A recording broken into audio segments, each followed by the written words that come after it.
Hi viewers, good morning. Hi everyone, very good morning. This is Manoj, your cyber defense consultant. And as we plan to arrange the trainings for the beginners, for the IT students like BSc, BCom, BCA, BTech, MCA, MSc, and all kinds of students, all kinds of backgrounds who are really seeking career into cyber security solutions, networking solutions, and IT infrastructure solutions. तो जैसे हम बात किए थे कि पूरा video Hindi में होगा क्योंकि सारे रूरल्स एरिया जहाँ पर छोटे शहर हैं हमारे बिहार में, चाहे अपने और सारे यूपी में, हिमाचल प्रदेश में, वेस्ट बंगाल में, जो छोटे छोटे टाउन है जहाँ के लड़के बहुत ही इंटेलिजेंट होते हैं, लोकल कॉलेजेस में इंजीनियरिंग करते हैं, चाहे साइंस से पढ़ते हैं, लेकिन प्लेटफॉर्म नहीं मिल पाता है। और प्लेटफॉर्म चूँकि आईटी के बनाने के लिए जैसे हम सब लोग जानते हैं कि बड़े मेट्रो सिटी में ही अपॉर्चुनिटी है, जैसे बेंगलोर हुआ, मुंबई हुआ, पुणे हुआ, हैदराबाद हुआ, कोलकाता हुआ, एनसीआर दिल्ली हुआ, नोएडा हुआ, गुड़गांव हुआ। तो ये सब सारे की लोकेशंस हैं इंडिया में जहाँ पर अपॉर्चुनिटी ज़्यादा होती है। लेकिन ख़ास तौर पे जो विलेजेस एरिया के लोकल टाउन में पढ़ते हैं उनके लिए प्लेटफॉर्म नहीं बन पाता है और जॉब का चैलेंज हो जाता है। तो इन सारे चैलेंजेस को मैं कंसीडर करते हुए मैं एक प्रॉपर वीडियो साइबर सिक्योरिटी और आईटी इंफ्रास्ट्रक्चर पर बना रहा हूँ, जिसमें मेरे सारे स्टूडेंट को बेनिफिट होगा। वीडियो स्टार्ट करने के पहले सबसे पहले मैं ये आपको एक चीज़ बताना चाहता हूँ कि ज़िंदगी में अगर प्रोग्रेस करना चाहते हैं तो डर, चिंता और भय और ओवर थिंकिंग, ये सारी चीज़ों को छोड़ना पड़ेगा। एक अच्छा मैनर्स लाना पड़ेगा, एक अच्छा संस्कार लाना पड़ेगा। देखिए, इन सारे चीज़ों को छोड़ने के लिए एक ही फार्मूला है, वो फार्मूला का नाम है नॉलेज, ज्ञान का होना बहुत ज़रूरी है। और प्रैक्टिस, दूसरा चीज़ है प्रैक्टिस, अभ्यास का होना बहुत ज़रूरी है, ज्ञान का होना बहुत ज़रूरी है। ये चीज़ क्यों है, डर क्यों होता है? फॉर एग्जांपल मैं बता रहा हूँ, जैसे मान लीजिए कि आप बाइक सीख रहे हैं, आप पहली बार सीख रहे हैं तो आपको डर लगेगा, क्योंकि आपको गिरने का डर है कि मैं कहीं गिर जाऊंगा, चाहे चला नहीं पाऊंगा। लेकिन वहीं धीरे धीरे प्रैक्टिस हो जाती है, वो आपका नॉलेज बोलता है कि हाँ ऐसे ड्राइव करो, तो वो प्रैक्टिस बन करके एक प्रॉपर आप ड्राइवर बनते हैं और उसके बाद से आपको डर नहीं लगता। बस वहीं थोड़े चेंजेस करने हैं, प्रैक्टिस को लेके आना है डेली बेसिस पर और नॉलेज को स्केल अप करना है, इम्प्रूव करना है, तो सब कुछ ईजी हो जाएगा। ठीक है।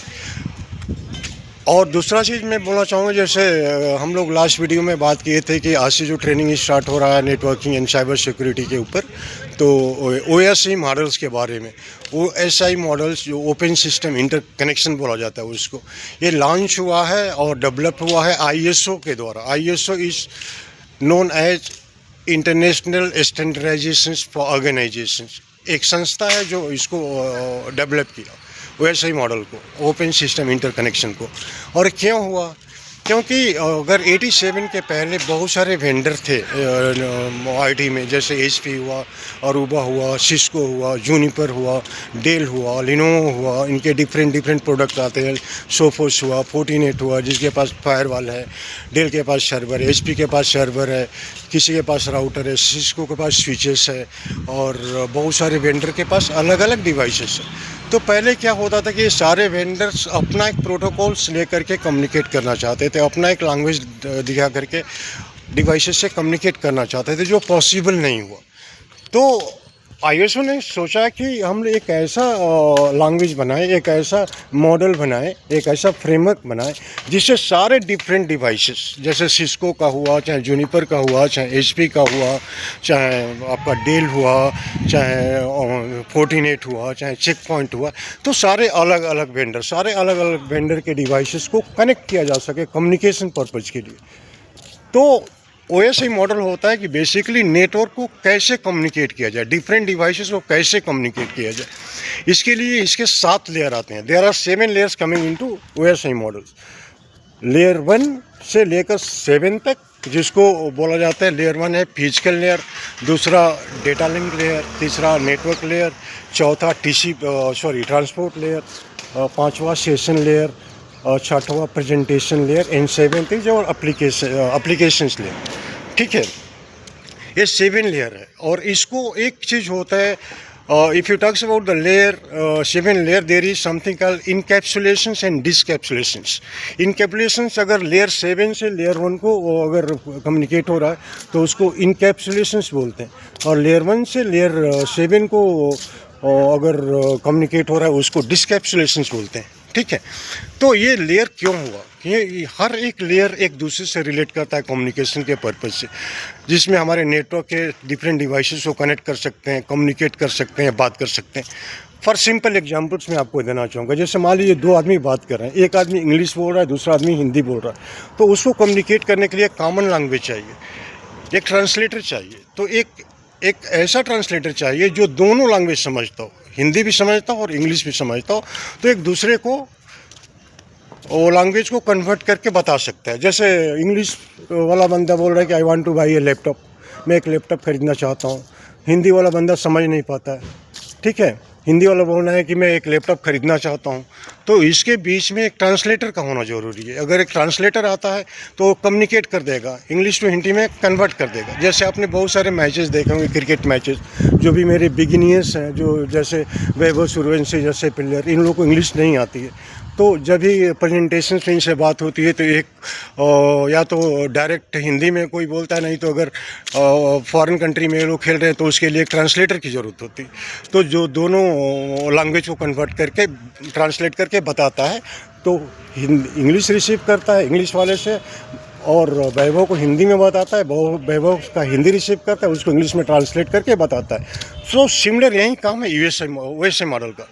वो ओपन सिस्टम इंटरकनेक्शन का यही काम है, एक कम्युनिकेट करते हैं एक दूसरे कंप्यूटर से, एक से दूसरे डिवाइसेस को कम्युनिकेट कर, एक से दूसरे नेटवर्क डिवाइसेस से कम्युनिकेट करने के लिए यूज होता है, क्योंकि पहले नहीं था, इसके लिए चैलेंज होता था ट्रबल शूटिंग में। अभी हम लोग बात करेंगे फिजिकल लेयर की। थोड़ा सा वीडियो बड़ा हो रहा है तो आपका टाइम चाहिए, क्योंकि बहुत ही इंपॉर्टेंट कॉन्सेप्ट है। वैसे ही मॉडल अगर आप समझ लिए तो नेटवर्किंग का पहला जो सबसे कोर कॉन्सेप्ट है आप समझ लिए, क्योंकि एग्ज़ाम्स में भी आता है वैसे मॉडल को डिस्क्राइब करने के लिए। जब मैं पढ़ रहा था तो ये सारी चीज़ें आते थे एग्ज़ाम्स में भी। ठीक है, तो ओएसएम मॉडल जैसे फिजिकल लेयर में 0 and 1 बिट होता है, जैसे आपका केबल्स हुआ, आपका वाईफाई कनेक्टिविटी हुई, उसके बाद से आपका डेटा लिंक लेयर में आपका मैक एड्रेस होता है, नेटवर्क लेयर में आपका राउटर्स आ जाते हैं, जैसे आपका आईपी एड्रेस आ जाते हैं। उसके बाद से ट्रांसपोर्ट लेयर में जो भी होता है वो छोटे छोटे पैकेट को कन्वर्ट करता है। उसके बाद से सेशन लेयर आता है। सेशन लेयर क्या करता है कि कम्युनिकेशन को इस्टेब्लिश करता है, मतलब कम्युनिकेशन को जोड़ता है। ठीक है, उसके बाद से आ जाता है आपका प्रेजेंटेशन लेयर, जो आपका डेटा को इनक्रिप्ट और डिक्रिप्ट करता है, जैसे डेटा को कोई पढ़ न सके अगर डेटा भेजा जाता है तो। और एप्लीकेशंस लेयर क्या करता है कि वो फाइनली आपको ब्राउज़र पर दिखाता है डेटा कैसे काम करता है। ठीक है, तो अगर ऊपर से लेयर 7 से लेयर 1 को आएंगे तो जैसे मान लीजिए कि आपने व्हाट्सएप कम्युनिकेट कर रहे हैं, आपका जैसे मान लीजिए कि आपका एक फ्रेंड बेंगलोर में, दूसरा दिल्ली में, तो इनका व्हाट्सएप कम्युनिकेशन कैसे होता है, जीमेल कम्युनिकेशन कैसे होता है, या कोई भी वेबसाइट कम्युनिकेशन कैसे होता है, with the help of OSI model only, open system interconnection only. तो सबसे पहले डेटा को भेजा जाएगा एप्लीकेशन लेयर पे, डेटा रेडी होगा, उसके बाद से प्रेजेंटेशन लेयर पर आएगा, प्रेजेंटेशन लेयर में डेटा इनक्रिप्ट कर देगा और कंप्रेस कर देगा, मतलब डेटा को छोटा बना देगा, और इनक्रिप्ट मतलब ऐसे फॉर्मेट में बना देगा कोई बीच में कोई पढ़ ना सके डेटा को। जैसे आपने 100 MB का वीडियो फाइल भेजा अपने दोस्त को, तो इनक्रिप्ट कर देगा और डेटा को डिफरेंट फॉर्मेट में बना देगा और छोटा बना देगा, कंप्रेस कर देगा। तो उसके बाद से वो भेज देगा सेशन लेयर पर। सेशन लेयर वो सेशन को ये इस्टेब्लिश करेगा, that means it will establish the sessions कैसे कनेक्ट होता है। उसके बाद से वो भेज देगा TCP/IP ट्रांसपोर्ट लेयर को। ट्रांसपोर्ट लेयर क्या कर देगा, वो डेटा को छोटे छोटे सेगमेंट में वो फॉरवर्ड करेगा, छोटे छोटे सेगमेंट में। अगर बीच में कहीं पैकेट ड्रॉप होता है तो फिर दोबारा रिक्वेस्ट करेगा अपर लेयर से। ठीक है, उसके बाद से वो चला जाता है आपके नेटवर्क लेयर में। नेटवर्क लेयर में वो IP जहाँ से स्टार्ट होता है, IP एड्रेस, इंटरनेट प्रोटोकॉल्स, जो डेस्टिनेशन देखता है किस रास्ते से हमको डेटा भेजना है। जैसे मैं दिल्ली में डेटा भेज रहा हूँ तो किस रास्ते से डेटा चाहिए। उसके बाद से वो चला जाता है आपके डेटा लिंक लेयर को। Data link layer actual device का मैक एड्रेस देखता है। Actually device communication MAC address पर ही होता है।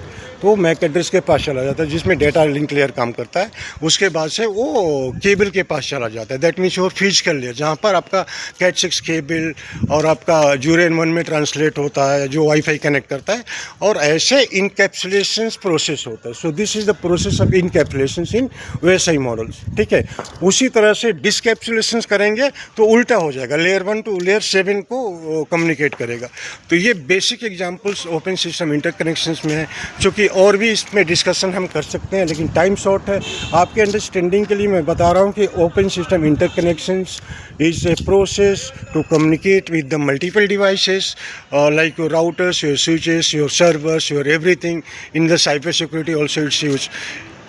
OSI models help network engineer to troubleshoot the devices easily, क्योंकि हर लेयर को समझना होता है कौन सा डिवाइस किस लेयर में काम करे। जैसे मान लीजिए कि वाईफाई में कोई प्रॉब्लम हो गया, ठीक है, वाईफाई में प्रॉब्लम हो गया, नेटवर्क इंजीनियर कहाँ ट्रबल शूट करेगा, फिजिकल लेयर पर करेगा। उसी तरह से एप्लीकेशन लेयर पर कोई प्रॉब्लम हो गया, जैसे वेब एप्लीकेशन फायरवॉल में कोई प्रॉब्लम हो गया, नेटवर्क इंजीनियर कहाँ ट्रबल शूट करेगा, एप्लीकेशन लेयर पर ट्रबल शूट करेगा, लेयर 7 में, ठीक है।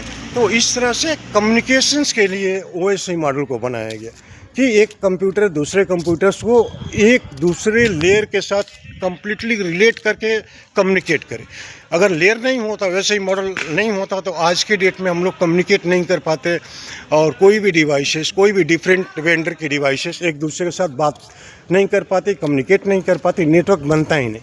तो OSI model is one of the essential part in the cyber security और in the network, and it is the framework which is launched by ISO, International Standardizations for Organizations, which is one of the framework of the network. So guys, thanks a lot for your valuable time, and इसको मैं white board पर भी बता दूंगा अगर मेरे पास time निकलता है आज तो, नहीं तो रात में हम ट्राई करेंगे इसको व्हाइट बोर्ड पर पूरा एक्सप्लेन करने के लिए, ताकि अगर आप नोट भी बनाना चाहते हैं तो you can prepare a note for that, ठीक है। तो आपके एग्जाम्स के लिए, चाहे आपके इंटरव्यू के लिए भी और ईजी हो जाएगा। तो guys, have a nice day and hope you are having productive day today. So thanks a lot for watching this video. Be connected with me for the latest technologies. Thank you.